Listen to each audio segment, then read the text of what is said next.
बिहार की राम कथा। जी हाँ, बिहार की राम कथा। आपको सबसे पहले मैं दिखा दूं कि ये देखिए, ये बुक है, किताब है जो एक बिहारी ने लिखा है, राम की कथा। और इसके लेखक हैं श्री मार्कंडेय सारदे जी। सर बहुत बहुत आपका स्वागत है। धन्यवाद। तो सर, बिहार में राम की कहानी, राम जो है इस किताब में क्या है, कहाँ है, कैसे आपको लगा कि राम की कहानी पे ही हमें किताब लिखनी चाहिए? देखिए, राम की व्यापकता और राम की मानवता, राम की शिष्टता, राम की गुणवत्ता सर्वोपरि है।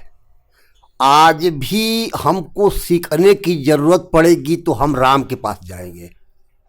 राम ने जो मानव मूल्यों की रक्षा की बात की है अपने आचरणों से, बोलने के लिए नहीं, कहने के लिए नहीं, कहा नहीं कि ऐसे करना है, ऐसे चलना है, उन्होंने दिखाया कैसे चला जाता है। एक मनुष्य को, एक व्यक्ति को क्या करना चाहिए, अपने लिए नहीं, समाज के लिए, समाज के लिए हमें जीना है। वेद का वाक्य है कि पुमा पुमागुं संपरिपातु विश्वतः, व्यक्ति व्यक्ति की रक्षा करे।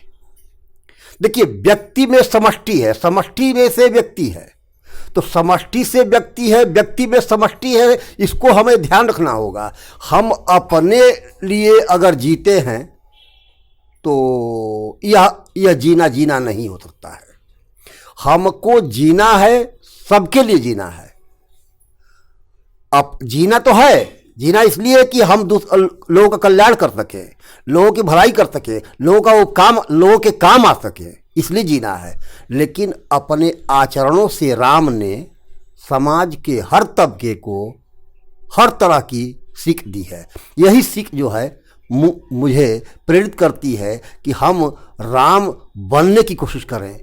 बन पाएंगे कि नहीं बन पाएंगे वह बात की बात है, कोशिश तो करनी होगी, कोशिश करें हम। और यही कोशिश जो है यह राम कहानी की ओर मुझे प्रेरित करती गई। और पता नहीं क्या हुआ है, कोशिश जारी है, भगवान जाने क्या होगा। लेकिन हमको लगता है कि राम बनने की कोशिश रहेगी तो समाज में जो अभी मानवता छिज रही है, मानवता कम हो रही है, पशुता बढ़ रही है, दानवता बढ़ रही है, वह बहसीपन जो है दूर हो सकता है। कहते हैं होई है वही जो राम रची राखा।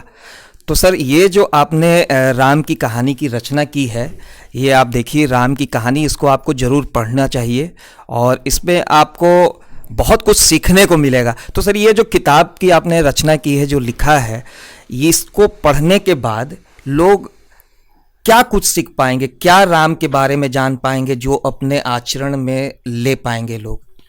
देखिए, मैंने इस पुस्तक में राम को भगवान के रूप में स्थापित नहीं किया है। मैंने इस पुस्तक में राम के मानवीय मूल्यों को ही रखा है।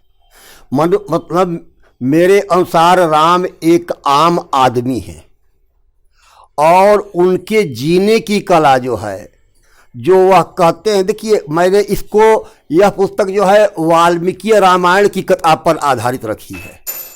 मैंने तुलसी को नहीं छुआ है, इसलिए नहीं छुआ है कि तुलसी के राम जो हैं वह सर्वनियंता हैं, ब्रह्म हैं, परब्रह्म परमात्मा हैं, ईश्वर हैं, भगवान हैं, विष्णु के अवतार हैं। मेरे राम एक मनुष्य हैं, इतना ही अंतर है कि हाँ, वे राजकुमार हैं। हम लोग सामान्य व्यक्ति हैं, सामान्य परिवार से आए हुए हैं, वे राज परिवार से आए हैं। लेकिन राज परिवार के होते हुए भी वे राजपद या राजर्षि जो है उनमें नहीं है, उससे वो परे हैं, वह दूर है आम आदमी के लिए। देखिए, वानरी संस्कृति जहाँ पर है, जिससे कोई सरोकार नहीं है उनको, माने हमसे अलग भिन्न संस्कृति है, उस संस्कृति में वह पी जाते हैं, वो घुस जाते हैं और उस संस्कृति की हो जाते हैं, उसको मित्र बना लेते हैं, मित्र बना करके उसके अनुसार आचरण करते हैं।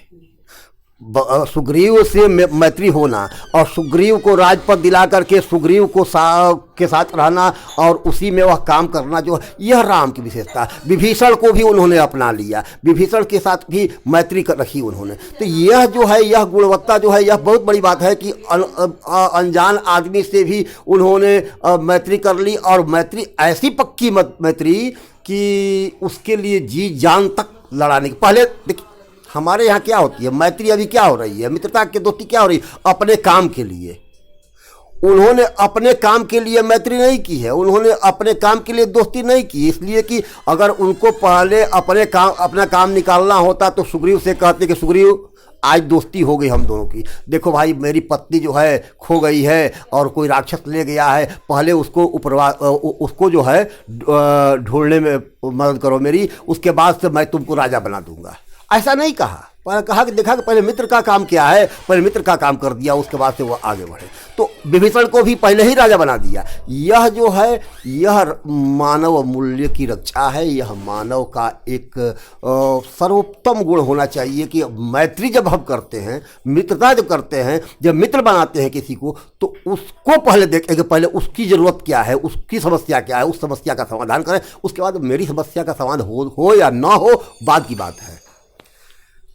तो रामचंद्र जी जो हैं बिहार की धरती पर उन्होंने शिक्षा ली थी, और यहीं शिक्षा लेने के बाद यहीं तारिकासुर का वध भी किया था उन्होंने, और प्रारंभिक शिक्षा यहीं से उनकी हुई थी। तो ये बिहार के लिए बहुत गर्व की बात है। तो सर एक चीज़ बताइए कि रामायण की जो प्रारंभिक जो रामचंद्र जी की कहानी शुरू होती है वो बिहार की ही पटकथा है, बिहार से ही शुरू होती है। तो आपके किताब में, बुक में, राम की कहानी में कहीं बिहार है? बहुत अच्छा प्रश्न है आपका। राम की कहानी और बिहार कुछ उड़िए। मैं कह रहा हूं कि राम की कहानी में जो वह बक्सर आते हैं, सिद्धाश्रम आते हैं, तो सिद्धाश्रम को अभी जानना होगा। हमको नहीं लगता है कि लोग सिद्धाश्रम पर लोग केंद्रित हैं। मेरी समझ में आता है कि सिद्धाश्रम जिसको बक्सर आप कह रहे हैं, विश्वामित्र बतलाते हैं कि यही वामन ने तपस्या की थी। मैं खोज पे आज भी हूं कि वामन ने तपस्या की थी। शायद बक्सर सेंट्रल जेल में भगवान वामन की मूर्ति है, मंदिर है शायद। वहां पर मुझे बचपन में याद पड़ता है कि वामन द्वादशी को जो है लोग जाते थे दर्शन करने के लिए। मुझे लगता है कि जब विश्वामित्र ने कहा राम से कि राम यहीं पर वामन ने तपस्या की थी, और मैं वहीं से जोड़ता हूं ये बलिया को। अब तो कश्यप ऋषि के पुत्र थे इंद्र, और कश्यप ऋषि के पुत्र ही थे उपेंद्र बन वामन, उपेंद्र बन वामन।